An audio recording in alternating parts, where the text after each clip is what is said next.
नमस्कार,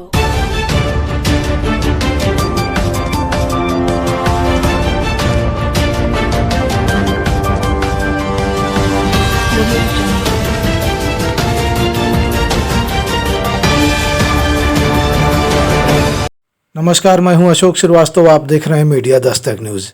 यूपी के अयोध्या में नौकरी दिलाने के नाम पर जालसाजों ने सेना के रिटायर्ड जवान समेत 6 लोगों से 36 लाख रुपया ठग लिया। पैसे पाने के लिए जवान थाना और अधिकारियों के चक्कर लगा रहा है।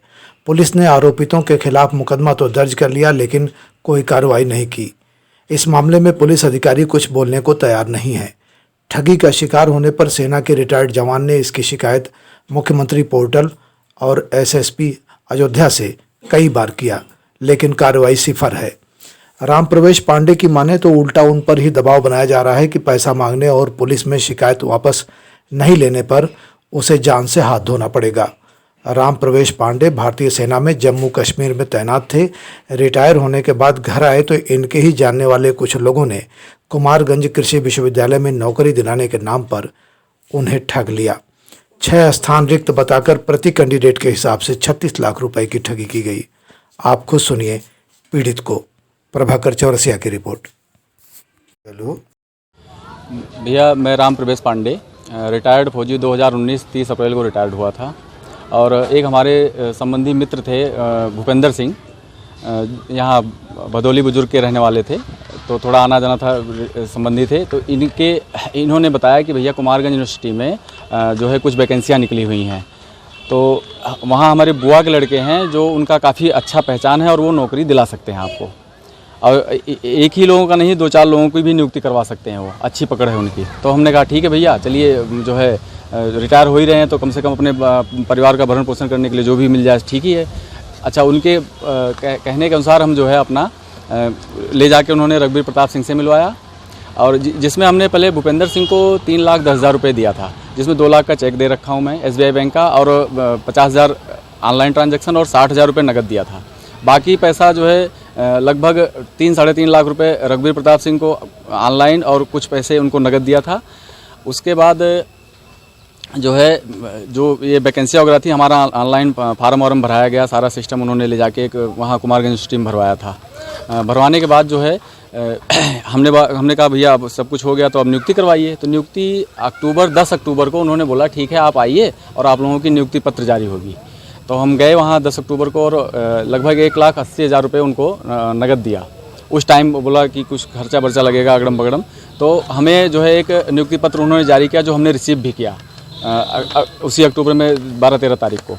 और वो नियुक्ति पत्र जब हमें मिल गया उसके बाद हमने कहा भाई ज्वाइन करो। तो उन्होंने बोला कि नहीं, जो अभी मौके पर रजिस्ट्रार साहब हैं गंगवार साहब, उनका जो है किसी प्रकरण में धोखाधड़ी में जांच चल रहा है, तो अभी आप जो है हम लोग फंस जाएंगे क्योंकि उन्होंने ही काम करवाया। हमने कहा ठीक है भैया, चलिए वेट कर लेते हैं। अगले महीने नवंबर में 10, 11, 12 तारीख के करीब जो वहाँ के कुलपति साहब थे उनका ट्रांसफ़र हो गया। तो फिर हमने जब ज्वाइनिंग के लिए बोला तो वो बोले कि भाई नए कुलपति साहब आएंगे तब ज्वाइनिंग होगा।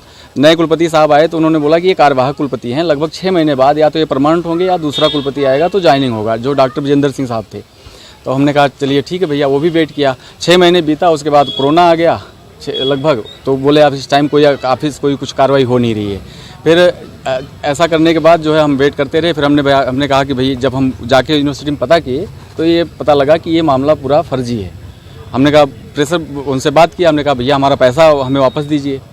पैसा देने के लिए उन्होंने 13 फरवरी 2021 को अपने घर पे रघुवीर प्रताप सिंह ने बरसंडी सोहाल के रहने वाले हैं, उन्होंने बुलाया। मैं गया उनके यहाँ 9, साढ़े 9 बजे करीब मैं उनके घर पहुँच गया। वहाँ पहुँचकर उन्होंने बोला कि ऐसा है कि आज नहीं हम चल पाएंगे, कहीं व्यस्त हैं, और जो है अगले दिन का समय देके हमें बोला कि आप जाइए और ये 3 लड़के हैं, इनको ले जाके फैजाबाद में छोड़ देना है, इनको कहीं जाना है। हमने उनको उनके विश्वास पे उनको बिठा लिया और उन्होंने रास्ते में हमें जो है असलाह लगा के और हमारी मोबाइल स्विच ऑफ करके हमें बंधक बना लिया। परिवार वालों का जब दबाव हुआ भैया, हमारे परिवार वाले और रिलेटिव जो भी थे सब दबाव किए कि आपने ही पैसा देने के लिए बुलाया और अभी तक उनका मोबाइल ऐसा कभी होता नहीं था, बंद हुआ, तो जो भी है तो आप जो है ये आपका ही काम है। तो लास्ट में प्रेशराइज होकर डर के या जो भी था उनके सामने उन्होंने 14 तारीख 4:45 बजे सुबह मुझे खंडासा ये जो है मिल्कीपुर नहर के डबल नहर के पास जो है छुड़वा दिया। और लड़कों ने ये बोला कि अगर दोबारा पैसा मांगने आओगे तो तुम्हें जान से मार देंगे। तो हमने कहा ठीक है भैया हम नहीं आएंगे पैसा मांगने। उसके बाद हमने अगले ही दिन जो है तुरंत पहले वहाँ से अपने घर गया और उसके बाद अगले दिन अपने आके यहाँ एसएसपी साहब के यहाँ, वरिष्ठ पुलिस अधीक्षक के यहाँ और कुमारगंज थाने पे प्लस अपने महाराजगंज थाने पे हमने तहरीर दी। तहरीर में कोई कार्रवाई नहीं हुई।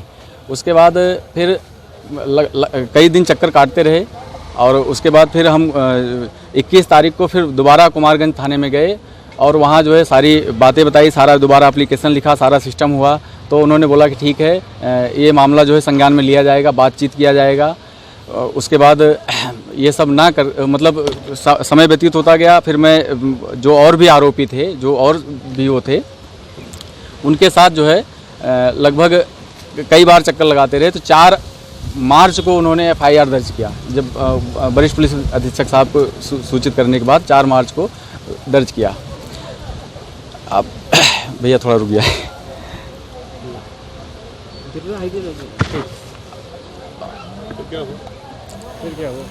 उसके बाद भैया जैसे जब FIR दर्ज हो गया 4 तारीख को, तो अभी सारे एविडेंस सारा कुछ देने के बाद भी जो है प्रशासन जो है कोई कार्रवाई अभी कर नहीं रहा है। बार बार जब भी पूछते हैं तो 2 दिन बाद 1-2 दिन में कार्रवाई हो रही है, 1-2 दिन में कार्रवाई हो रही है। अच्छा दूसरी चीज़ है, बार बार हमको सर वो लोग धमकी भी दे रहे हैं कि जो है अपना FIR या जो भी है वापस लीजिए, नहीं तो या सुस्त पड़िए, नहीं तो हम आपको जान से भी मार देंगे। ये सब बात है, ये सूचना हमने जो है वरिष्ठ पुलिस अधीक्षक साहब के यहाँ भी एप्लीकेशन लिख के दिया हुआ है।